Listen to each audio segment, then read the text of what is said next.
નમસ્કાર દર્શક મિત્રો, એક ભારત ન્યૂઝ મીડિયામાં આપનું હાર્દિક સ્વાગત છે। ઈડરમાં બેંક નજીકથી 15 લાખની ચીલ ઝડપનો મામલો સામે આવ્યો। એલસીબીએ 2 આરોપીઓને હિંમતનગર નજીકથી ઝડપી પાડ્યા। બંને કથિત આરોપીઓ પાસેથી સરેરાશ 11 લાખ રૂપિયા ઉપરની રકમ જપ્ત કરાઈ। રૂપિયા 11 લાખ ઉપરની રકમ લૂંટાયેલી હોવાનું ખુલ્યું। આ ઘટનાનો માસ્ટરમાઇન્ડ એક શખ્સ હોવાનું પણ સામે આવ્યું। એક વ્યક્તિ તો અગાઉ ભરૂચની લૂંટમાં સંડોવાયેલો હોવાનું ખુલ્યું।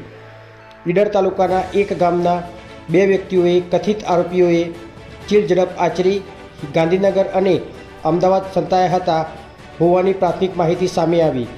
હિંમતનગર પહોંચતા જ એલસીબીએ પોલીસે તેમને બંનેને દબોચી લીધા હતા। બ્યુરો રિપોર્ટ વિશાલ ચૌહાણ, સાબરકાંઠા।